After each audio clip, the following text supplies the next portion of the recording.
voudrais que nous nous mettions d'accord d'abord sur la terminologie. Nous allons être amenés à employer une terminologie un peu particulière, parce que, notamment dans le Nouveau Testament, quand nous lisons le Nouveau Testament, il y a un mot qui revient assez souvent, et surtout dans l'évangile de Jean, c'est le mot juif. Et le mot juif est employé pour désigner des choses souvent très différentes. Et je pense que, avant justement d'aller plus loin, il serait bon de définir les différents sens de ce mot, et plutôt de le remplacer, si vous voulez, par un certain nombre de mots que nous emploierons dans un sens bien précis. Alors d'abord, il y a le sens des habitants de la Judée. La Judée, à l'époque de Jésus, à l'époque de l'Église, donc du Nouveau Testament, c'était une région géographique très limitée, très précise, où en fait il y avait deux acceptions à ce terme. Il y avait d'une part les environs de Jérusalem, c'est-à-dire la région qui va, si vous voulez, depuis le nord de Jérusalem jusque donc dans le sud du pays, et qui était la Judée proprement dite, que l'on distinguait de trois autres provinces, la Samarie dans la partie centrale et la Galilée dans la partie supérieure. Et Jésus, nous le savons, était un Galiléen. Et ceci aussi n'est pas sans importance quand nous étudions le milieu dans lequel l'Église est née. Alors, quand nous parlerons des Juifs en tant que des habitants des environs de Jérusalem, nous emploierons un mot bien précis, si vous voulez, un néologisme judaïen. Alors là, ça voudra dire les habitants de Jérusalem et de cette partie du pays. Maintenant, les Romains, eux, appelaient Judée l'ensemble du pays, qu'ils ont par la suite appelé Palestine, et qu'ils étaient appelés auparavant pays de Canaan. Alors, Judée dans ce sens-là, plutôt, on peut dire que les habitants de Samarie et les habitants de la Galilée étaient aussi des Juifs. Et quand nous emploierons le mot juif, si vous voulez, dans ce sens, c'est-à-dire habitants du pays d'Israël, nous emploierons le terme judéen. Ça, c'est pour une question de commodité de langage, sinon on s'y perd. Judaïen pour les habitants de la Judée au sens restrictif du terme. Judéen pour les habitants de la Judée au sens large du terme. Et puis enfin, il y avait des Juifs qui habitaient en dehors du pays d'Israël, dans la diaspora. Et dans ce cas-là, nous réserverons pour ces gens-là le mot juif.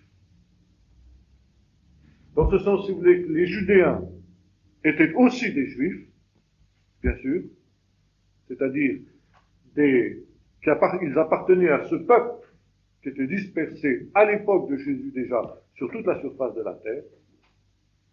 Et ne faites pas cette faute de penser que la dispersion a commencé après la destruction du temple en 70. Elle avait commencé bien plus tôt. C'est ça.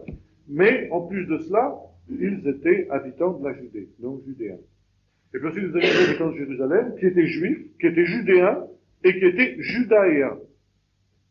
Vous comprenez ça? C'est compliqué, là. Comment? C'est tout des ensemble, grosso modo. Peut-être. Oui, c'est exactement ça. Ah bon, c'est ça? Oui. Inclus. Bon, ça c'est une petite convention qu'on pose au départ, si vous voulez. Pour et alors là, au stade du rendez pour se retrouver, quand vous parlez de la diaspora, vous dites qu'en fait compte, ceux de la diaspora, on va les appeler juifs. On va les appeler juifs. Mais eux-mêmes, oui. Il semblerait que quand on lit par exemple l'histoire de l'institution des sept, par exemple, oui. Dans l'acte 6, il est question de ces gens-là, entre autres, oui. Sous le terme d'hellénistes et les autres qui sont, on les appelle des Hébreux. Les Hébreux, oui. Alors, parce que nous appellerons, nous, les Judéens, si tu veux. Les Hébreux seront les Judéens, et les hellénistes seront les Juifs. Non. Les Juifs, si tu veux, c'est tous ceux qui appartiennent au peuple d'Israël au sens large, qu'ils habitent le pays d'Israël proprement dit, ou qu'ils habitent la diaspora. Ouais, c'est ce qu'on appelle aujourd'hui des Juifs. C'est la nation, quoi. La nation. Voilà. Maintenant, si tu veux, aujourd'hui, tu as à peu près le même problème. Tu as, si tu veux, les Juifs qui peuvent habiter New York ou Tombouctou, tout ce que tu voudras, les Israéliens qui habitent le pays d'Israël, qui correspond, si tu veux, aux Judéens de l'époque de Jésus, Et puis les habitants de Jérusalem, les Hiérosonymites, comme on dit, qui alors eux sont beaucoup plus limités au point de vue. Et disons, c'est important ça, cette distinction, parce que justement, Jésus, lui, était judéen, mais il n'était pas judaïen, il était galiléen. Et ça va influer beaucoup sur son message. Disons qu'il y avait des choses, il l'était de par sa naissance, mais il n'était pas de par son éducation. Son éducation, sa formation, etc. Comment les Juifs, les habitants de Jérusalem considéraient les Galiléens comme des Juifs quand même? Il est considéré comme des Juifs, mais comme des Juifs d'une inférieure.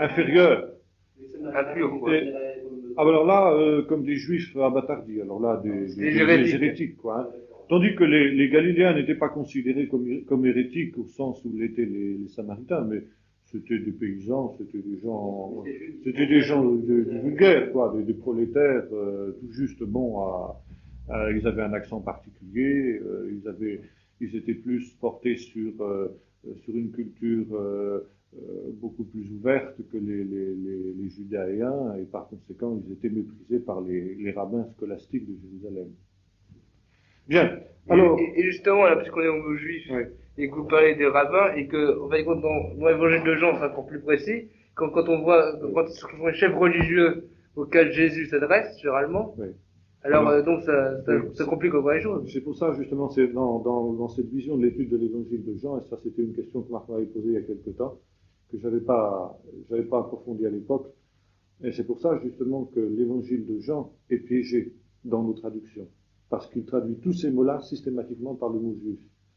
Alors que dans certains cas, il faudrait employer justement judéen ou juif.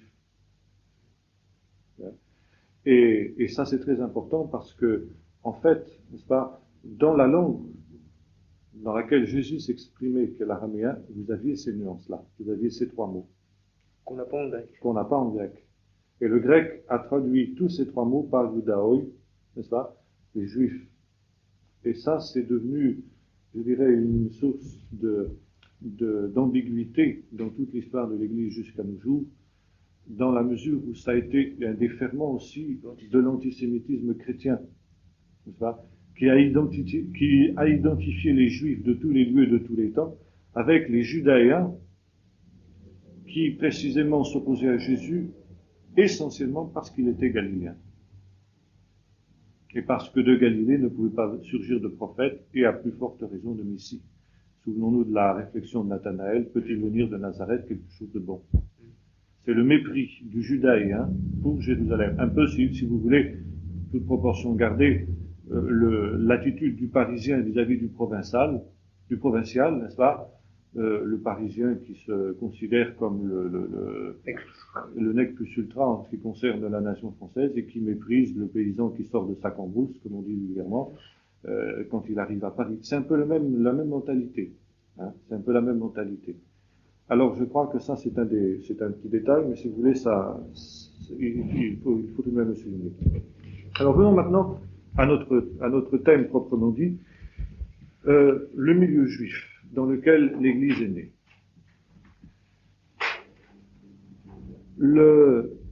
La thèse classique des historiens de l'histoire de l'Église, c'est que le christianisme est une synthèse entre la pensée juive et la pensée grecque, la pensée hellénistique. Et ceci dès les origines. Les historiens de l'histoire de l'Église qui ont pensé cela n'ont pas tout à fait tort de s'être trompés, dans ce sens qu'à une époque plus récente, à partir du IIe siècle, ce processus d'hellénisation va être extrêmement net, et notamment va culminer dans l'Église catholique. Mais quand on étudie le milieu dans lequel l'Évangile est né et l'Église est née, on est obligé de se rendre compte que ce présupposé est faux, depuis A jusqu'à Z. Et que le message de l'Évangile, le christianisme, est né dans le milieu juif. Je disais que les historiens de l'histoire de l'Église ne sont pas tout à fait responsables de cette erreur, parce qu'ils sont tout simplement les héritiers de ce que j'appellerais le péché originel de l'Église. Le péché originel que définissait il y a bon nombre d'années déjà certain nombre de juifs quand il disait « Vous, les chrétiens d'Occident, vous avez occidentalisé le Christ ». Et ça, c'est ce que j'appellerais le péché originel de l'Église. C'est vrai, au niveau, je dirais, du langage, le Christ, qu'est-ce que ça veut dire le Christ pour un occidental? C'est un nom propre. Jésus-Christ, comme on parle de, je ne sais pas moi, de monsieur Untel, n'est-ce pas? Jésus, bon, c'est son prénom pour beaucoup de gens. Christ, c'est son nom. Bien. Je crois que ça se résume à cela. Alors évidemment, quand on plonge un petit peu plus loin, on dira, bon, Christ, Christos, Mashiach, le Messie. Christ, Jésus, le Messie. Bon. Mais je crois que même dans l'emploi des mots, eh bien, il y a une volonté que l'on trouve dès le second siècle de déjudaïser l'Évangile, de le couper de ses racines juives pour le rendre plus agréable, plus réceptible aux non-juifs. Et je dirais que c'est un processus qui est presque obligatoire. Lorsque Paul a la fameuse vision du Macédonien et qu'il considère cette vision comme un appel du Seigneur à passer en Europe, eh bien, en quelque sorte, l'Évangile commençait à s'éloigner, parce que c'était sa vocation, de son milieu natal, du milieu oriental, pour passer en Occident. Et Paul était obligé d'adapter non pas la nature du message, mais sa présentation. C'est le fameux discours à Corinthe, aux philosophes épicuriens et stoïciens qui essaient précisément d'amener dans une certaine vision des choses, en citant leurs poètes, etc. Mais ce qui a été dommage, ce qui était normal dans un certain stade, c'est qu'au stade suivant, eh bien, on a tout simplement déformé même le contenu de l'Évangile pour l'occidentaliser. Et notre problème aujourd'hui, c'est que nous vivons après 2000 ans d'occidentalisation de la foi, donc de déformation très souvent de la foi. La réforme du XVIe siècle a été un premier élan, un premier retour aux origines, aux sources, une première tentative de faire table rase de cette occidentalisation qui s'était manifestée pendant toute la période du Moyen-Âge. En fait, le slogan des réformateurs, et leur intuition était juste, quand ils disaient Ecclesia reformata semper reformanda, l'Église réformée doit toujours à réformer, il faut toujours la réformer. La réforme n'est jamais finie, c'est un processus qui doit se poursuivre continuellement. Et je crois que cette intuition, disais-je, était très vraie, très juste, et qu'il nous faut poursuivre justement dans cette ligne-là. Alors pour ça, il nous faut comprendre comment on s'est éloigné de ces racines, comment on s'est éloigné de ce milieu, et comment il est possible aujourd'hui d'y revenir. Pour oui. Oui. Alors là, enfin, au stade on est qu'au premier siècle, là, au tout premier, quoi. Avec Paul, par exemple. Oui. Alors là, moi, je serais une question que je poserais, c'est tout le niveau de la langue. Comment ça se fait que, enfin, il y avait un double problème, bien sûr, il fallait que le message puisse être compris par les non-juifs, il fallait en même temps qu'ils ne soient pas déformés. Et alors, est-ce que c'est quelque chose que Dieu a permis, le fait, disons, est-ce que ce sera un peu une question entre la volonté parfaite et la volonté, et sa volonté, son permissif, si on veut. Le problème qu'il ait permis l'usage du grec dans le monde dans lequel Paul vivait, c'était, je comprends aussi, c'est tout à fait visé. Mais est-ce que par la suite, bien sûr, ça pose pas des problèmes, ça? C'est pas seulement un problème de la langue. Le fait qu'effectivement, le message d'évangile soit traduit en grec, puis ensuite dans toutes les langues du monde, c'est tout à fait légitime et tout à fait normal. Oui. Mais c'est pas simplement au niveau de la langue, c'est beaucoup plus grave que cela. C'est au niveau de la perte, si tu veux, de la sève primitive, finalement, de ce que Paul disait quand il parlait des racines qui nous portent dans l'Épître aux Romains. Quand il avertissait justement les païens en disant, eh bien, n'oublie pas que ce n'est pas toi qui portes les racines, mais que ce sont les racines qui te portent, et ne te glorifie pas aux dépens des branches qui ont été retranchées. Et le péché originel de l'Église, je reviens, c'est justement de s'être glorifié aux dépens de ces branches qui avaient été retranchées et de s'être séparé de ses racines dans ce mouvement qui a amené l'Évangile jusqu'aux extrémités de la terre. Et dans ce mouvement qui a amené l'Évangile jusqu'aux extrémités de la terre, il y avait un risque de dilution. Il y avait un risque de syncrétisme. Et ce risque, très souvent l'Église y a succombé. Qu'on voit rien qu'en Bretagne.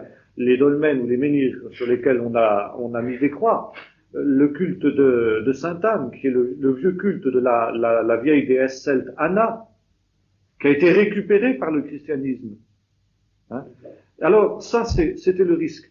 Et précisément, la volonté parfaite de Dieu, c'était justement que dans cette expansion de l'évangile jusqu'aux extrémités de la terre, qui était sa volonté, il avait dit à ses disciples, vous serez mes témoins jusqu'aux extrémités de la terre, bien, c'est qu'il y ait un contact permanent, si tu veux, entre ce christianisme de la diaspora qui était aux extrémités de la terre et puis finalement ses racines.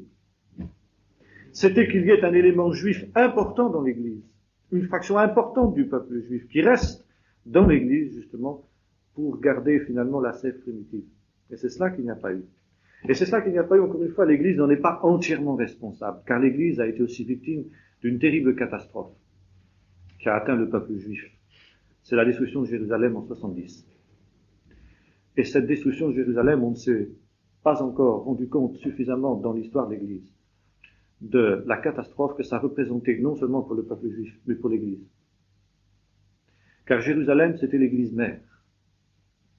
Jérusalem, c'était l'Église qui, dans la vision des premiers chrétiens, accomplissait la prophétie d'Ésaïe, de Sion sortira la loi, et de Jérusalem la parole de l'Éternel, jusqu'aux extrémités de la terre. Quand il y avait des problèmes, eh bien, on montait à Jérusalem, voir Acte 15, par exemple.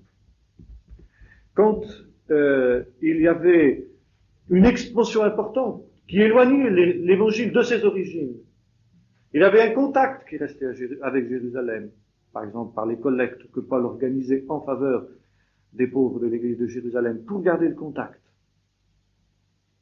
Lui-même, n'est-ce pas, quand il avait reçu par révélation son évangile, était monté à Jérusalem pour exposer l'évangile qu'il prêchait aux païens, de peur, dit-il, d'avoir couru en vain. Et ceci a été possible jusqu'en 70. 70, Jérusalem est détruite. L'église de Jérusalem échappe par miracle à la catastrophe parce qu'elle a pris au sérieux les avertissements de Jésus. Quand vous verrez Jérusalem investie par les armées, fuyez, parce que sa désolation est proche. Et profitant d'un moment où le siège est levé après la mort de Néron, au moment où la guerre civile éclate à Rome pour la succession de Néron, donc le siège de Jérusalem est levé, et l'église de Jérusalem en profite pour partir, pour quitter la ville, se réfugier en Transjordanie, à Pella, et par conséquent échappe à la catastrophe. Mais l'église de Jérusalem va se trouver dans la situation des autres juifs, dans une diaspora, dans la dispersion. Elle ne peut plus revenir à Jérusalem, les juifs n'ont plus le droit de revenir à Jérusalem. Jérusalem leur est interdite par les Romains. Jérusalem disparaît en tant que centre spirituel juif et chrétien, parce qu'elle était les deux en même temps. Les juifs du monde entier montaient à Jérusalem, au temple, pour y offrir des sacrifices, pour y apporter des offrandes. Les chrétiens du monde entier montaient à Jérusalem, pour y apporter des offrandes aussi, à l'église mère. Et puis pour qu'elle exerce ce ministère de liaison, d'église de liaison. Jérusalem est détruite en 70, c'est plus possible. Alors il n'y a plus de référence en ce qui concerne le point focal, n'est-ce pas? Et l'Église va se trouver dans la situation où se trouvait le peuple juif, c'est-à-dire ne peut qu'espérer la reconstruction de Jérusalem et le retour du peuple juif à Jérusalem pour que de nouveau, en quelque sorte, la fonction première de l'Église de Jérusalem puisse à nouveau s'accomplir. Et c'est une des raisons qui explique cette occidentalisation dont nous parlions, car les grands centres chrétiens vont progressivement se transporter en Occident. Bien sûr, en Orient, il y a des centres qui sont immédiatement prêts à prendre la place de Jérusalem. Antioche, Alexandrie, puis ensuite Constantinople, n'est-ce pas? mais il n'en Éphèse, les églises de l'Apocalypse, qui sont citées dans les premiers chapitres de l'Apocalypse à la fin du 1er siècle. Mais il n'en demeure pas moins que petit à petit, n'est-ce pas, c'est en Occident que les grands centres du christianisme vont se transférer. Et tout naturellement à Rome, parce que Rome est la capitale de l'Empire, c'est tout. Et on a cette espèce de balancement que l'on trouve dans une vision prophétique déjà dans le livre de l'Apocalypse entre Rome et Jérusalem. Et la vision de l'Apocalypse 18, n'est-ce pas, la grande prostituée qui chevauche la bête qui est identifiée avec la ville aux 7 collines, c'est-à-dire Rome, eh bien, c'est une réalité. Vous avez occidentalisé le Christ, en quelque sorte. L'évangile a été prostitué, parce qu'il a été séparé encore une fois, de son origine, de sa source, de ses racines. Et nous vivons maintenant un temps particulier, qui est celui où, après ce mouvement de dispersion, ce mouvement centrifuge, qui était nécessaire, parce qu'il fallait que l'évangile atteigne les extrémités de la terre. Et d'une certaine manière, si Jérusalem n'avait pas été détruite, dans quelle mesure les extrémités de la terre auraient-elles été atteintes vraiment? Bien sûr, il y avait eu les non-missionnaires de Paul. Mais à partir du moment où Jérusalem a été détruite, l'Église s'est sentie en diaspora, en dispersion, et a été obligée, eh bien, d'aller de nouveau de l'avant dans la vision missionnaire, jusqu'aux extrémités de la terre. Un peu en plus grand, mais comme à l'époque d'Étienne, en fin de compte. Comme à l'époque d'Étienne, en plus grand, exactement. Et puis maintenant, nous vivons, je dirais, le mouvement inverse. Le mouvement du rassemblement. Le peuple juif revient dans sa terre. Et je dirais que de la même manière, l'Église connaît aussi une sorte de rassemblement spirituel. Parce qu'en se dispersant jusqu'aux extrémités de la terre, elle s'est dispersée aussi doctrinalement, elle s'est dispersée quant à ses pratiques, elle s'est indigénisée partout où elle est passée, et souvent il y a eu cette déformation dont nous parlions tout à l'heure. Et puis nous vivons ce temps, n'est-ce pas, où le Saint-Esprit souffle, le Saint-Esprit agit, et le Saint-Esprit, celui qui rassemble. Ça. Il rassemble spirituellement, en attendant le jour où il rassemblera physiquement, non plus dans la Jérusalem terrestre, mais dans la Jérusalem céleste, sur les nuées du ciel, à la rencontre du Seigneur. Mais en attendant, il y a ce grand mouvement, n'est-ce pas, de rapprochement, d'unification, d'action, n'est-ce pas, de l'Esprit de Dieu, qui est encore bien timide, qui est encore, je dirais, peu perceptible souvent, mais je pense que c'est le mouvement vers lequel l'Esprit tend maintenant.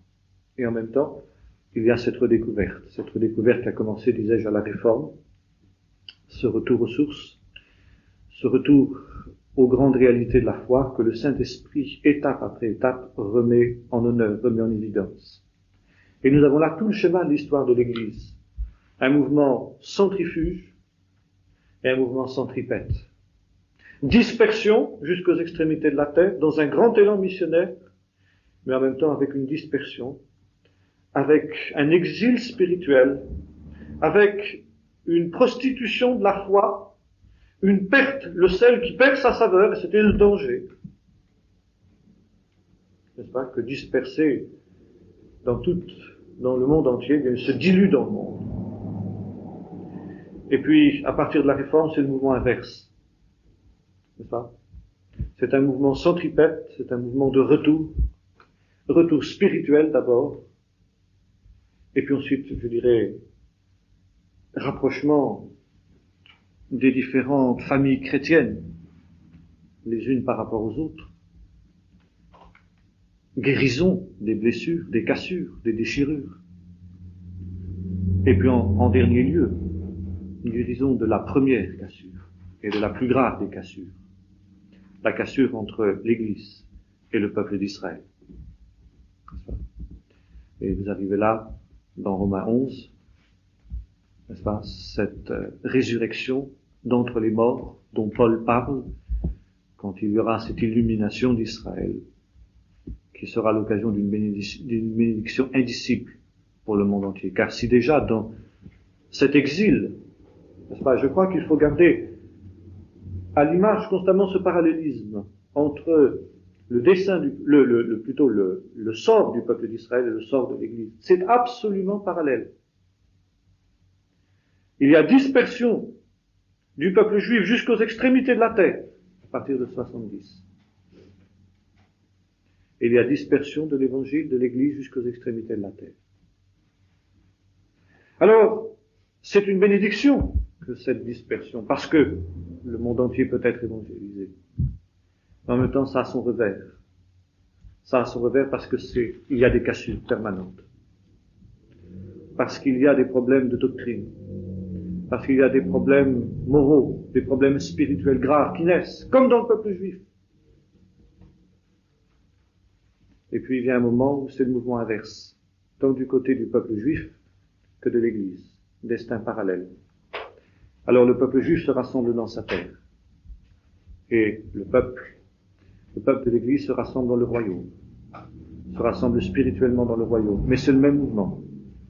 C'est le même esprit qui agit dans l'un et qui agit dans l'autre. Jusqu'au moment où ces deux peuples qui se séparent à leur origine et qui suivent un chemin parallèle mais souvent opposé, hélas, ô combien, eh bien finalement se rencontrent, se réconcilient.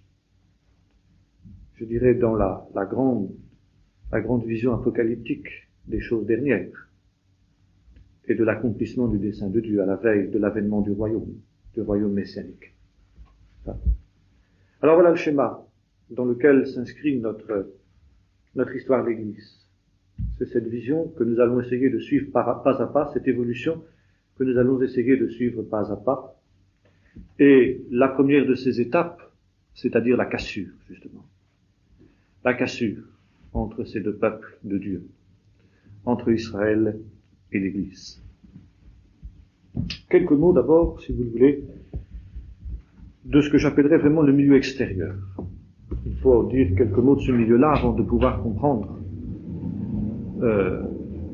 les réalités auxquelles nous allons faire allusion. Bien, 333,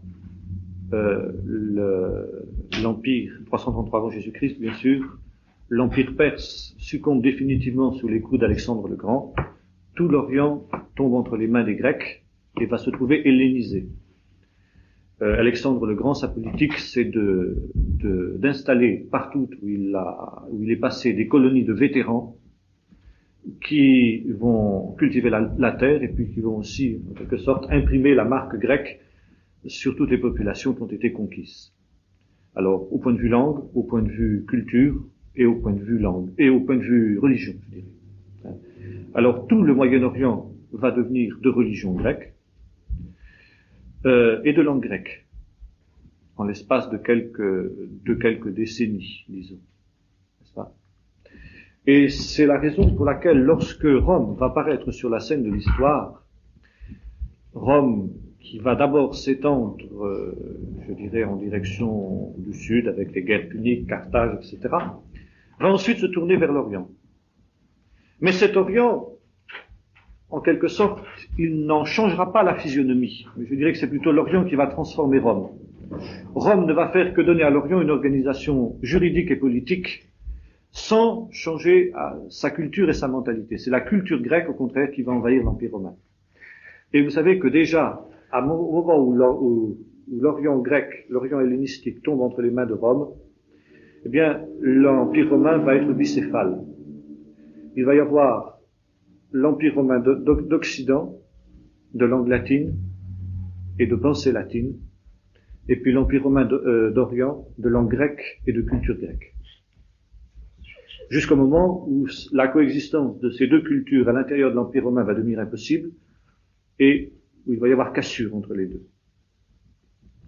Et l'Église va naître aussi dans ce milieu-là. Dans ce sens qu'elle va s'intégrer à la culture de l'Empire d'Occident d'une part, d'Orient d'abord, puis ensuite d'Occident. Et là aussi, la coexistence entre ces deux milieux culturels qui vont façonner l'Église, qui vont naître dans ces deux milieux, va devenir problématique.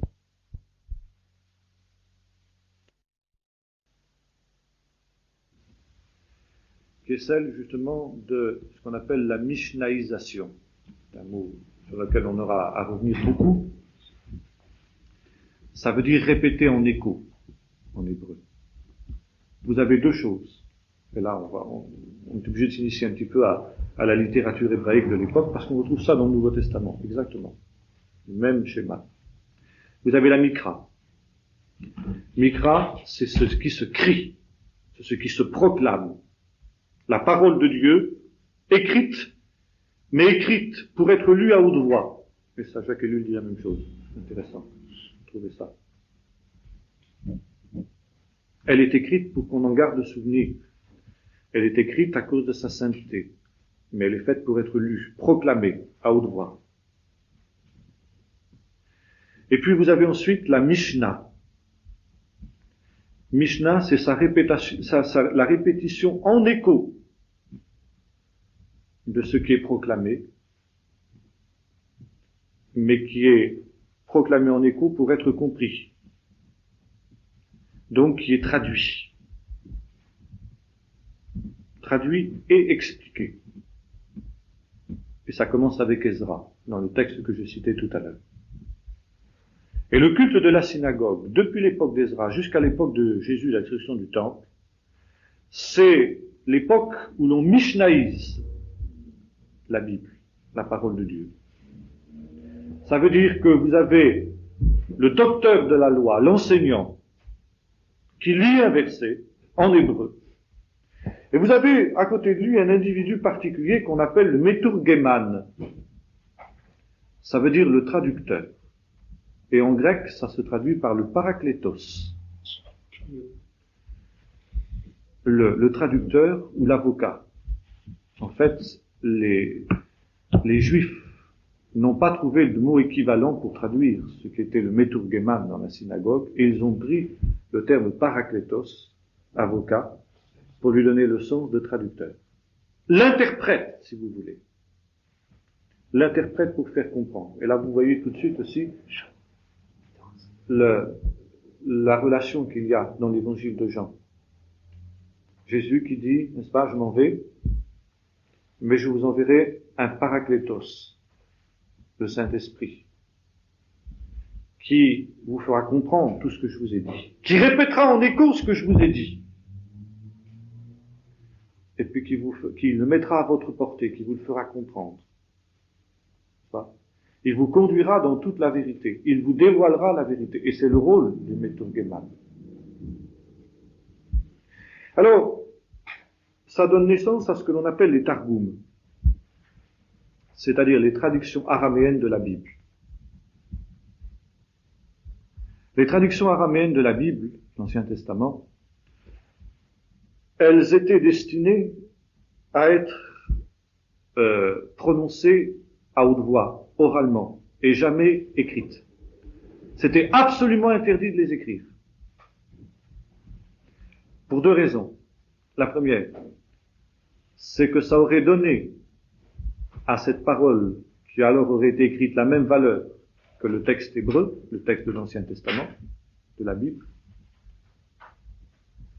valeur qu'il n'avait pas, selon les docteurs de l'époque. Et deuxièmement, ça aurait évité à ceux qui les entendaient de les retenir par la mémoire. Car le but du Targum, c'était qu'il soit reçu dans la mémoire, qu'il soit gardé dans la mémoire. Vous avez ça, par exemple, dans le texte de Luc, Luc 2, au moment de la naissance de Jésus, le récit de l'enfance, quand il nous est dit ceci, Marie gardait toutes ces choses et les repassait dans son cœur. Ça, c'est la targumisation. Il s'agit de conserver, de garder dans son cœur, de garder dans sa mémoire tout ce qui a été dit, tout ce qui a été enseigné. Et le disciple, l'apprenti, l'élève, c'est celui qui apprend le Targum comme une leçon. Et précisément, on interdit que ce soit mis par écrit, de façon à ce que un effort de mémoire soit absolument nécessaire de la part de celui qui veut apprendre, effort de mémoire qui ne serait plus nécessaire si c'était écrit. Et ça vous explique une autre chose. Pourquoi Jésus n'a pas écrit les évangiles? Pourquoi Jésus n'a rien écrit? Parce que Jésus était un targumiste. Jésus était un homme qui a donné son enseignement par oral. Il interprétait la Torah. Vous avez entendu qu'il a été dit aux anciens. Voilà ce qui a été écrit. Et non pas comme on traduit, mais moi je vous dis, c'est-à-dire, moi je me mets au-dessus de ce qui a été écrit. Mais moi je vous interprète ce qui est écrit. Je vous donne le vrai sens du commandement. Je suis le véritable Meturgeman. Et voilà la leçon que vous devez apprendre. Vous avez entendu qu'il est écrit, qu'il a été dit. Tu ne tueras pas, mais voilà le vrai sens du commandement. Moi, je suis le docteur qui vous en donne la véritable signification. Celui qui se met en colère contre son frère est déjà coupable d'un meurtre. Il mérite d'être puni par le Sanhédrin, etc., etc. Alors on voit aussi une autre chose ici de cet exemple de Jésus, c'est que la leçon, en quelque sorte, la traduction n'est pas seulement une traduction, mais c'est une explication. Il s'agit, on trouve ça dans Ezra, ils ont donné la traduction, et en même temps ils ont donné l'explication, le midrash en hébreu, pour faire comprendre ce qui a été lu.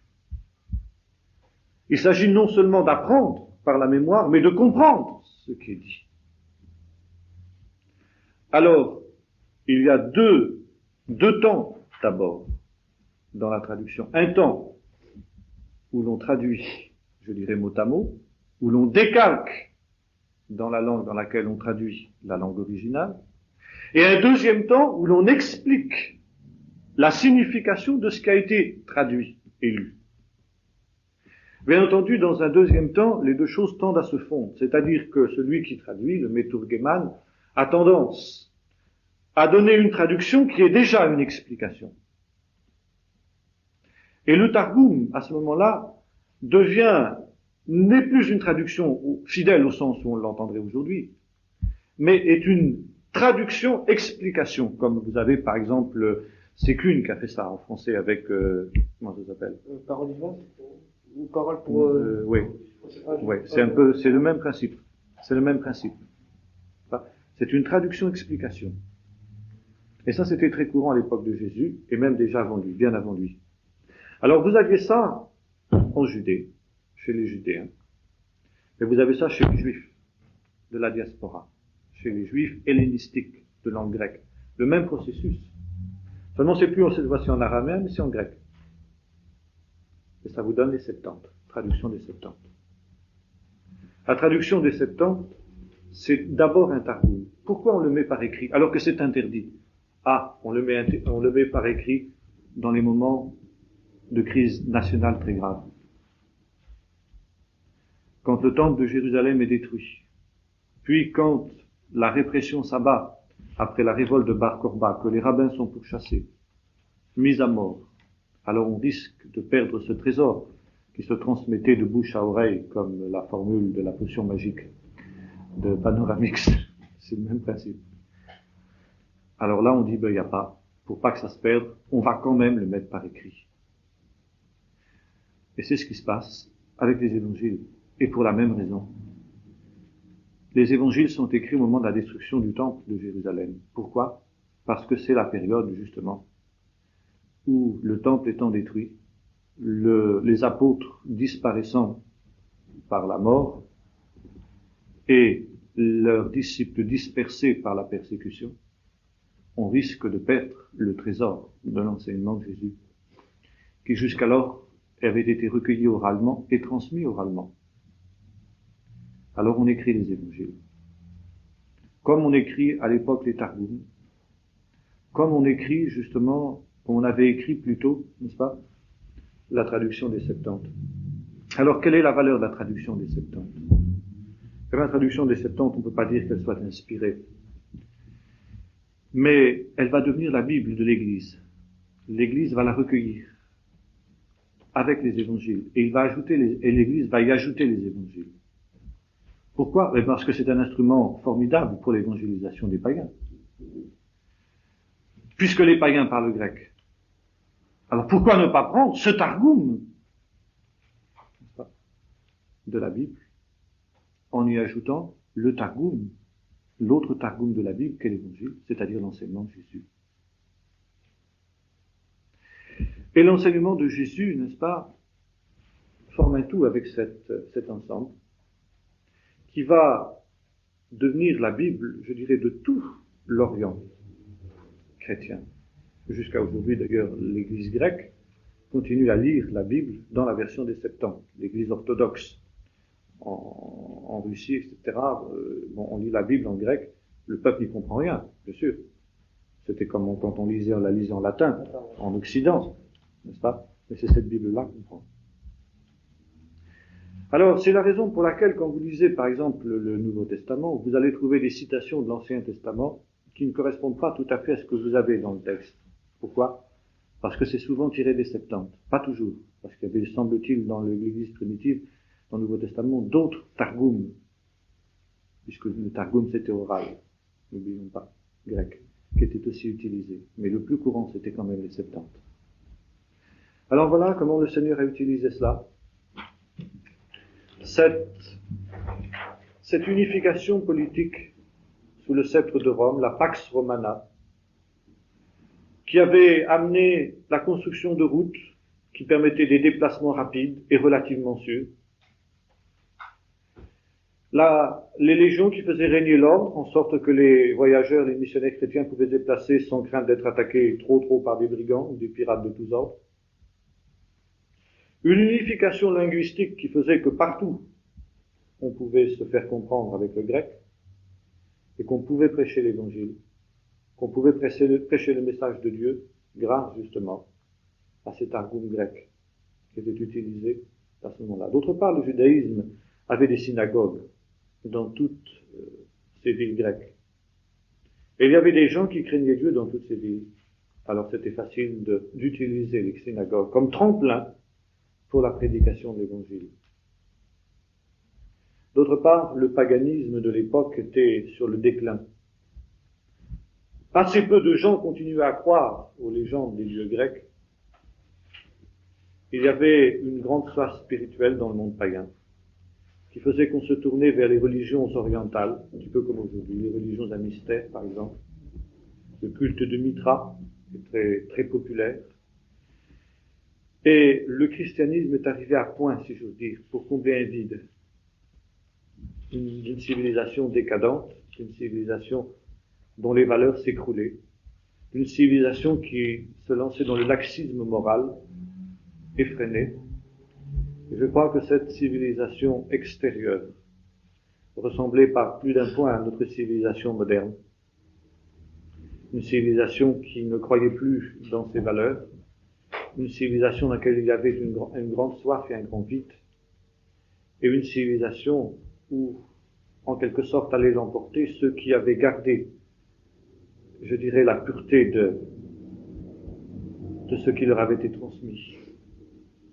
Ceux qui croyaient encore aux valeurs qui étaient les leurs, et ceux qui croyaient encore cela, c'était le peuple juif, et les missionnaires chrétiens qui étaient sortis du peuple juif, qui allaient en être en quelque sorte les interprètes dans ce milieu où on ne croyait plus en rien, mais où on avait soif de quelque chose, d'autre chose.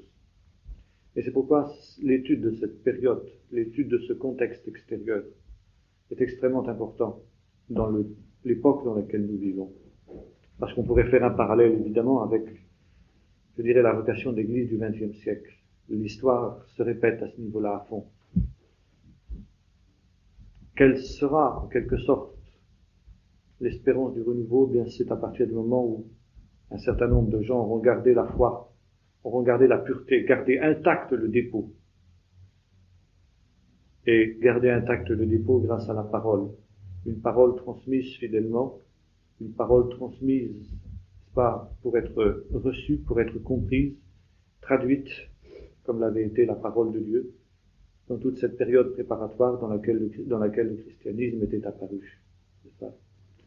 Et en fait, le christianisme va utiliser tous ces outils, tous ces instruments qui ont été forgés avant lui par le peuple juif pour porter l'évangile jusqu'aux extrémités de la terre et pour lancer à l'Empire romain, à l'Empire gréco-romain, disons, parce que ce formidable défi qui a failli le mettre à mal, qui a failli parce que là, je disais tout à l'heure, au IVe siècle, eh bien, il va y avoir ce compromis historique, pour reprendre un terme moderne, qui va conduire justement le christianisme à déposer les armes pour devenir l'allié de son ennemi. Et finalement, c'est ce drame qui a faussé toute l'histoire de l'Église depuis Constantin jusqu'à nos jours, et dans lequel finalement nous vivons encore. Bon, nous en resterons là pour aujourd'hui, si vous voulez. Vous avez des questions?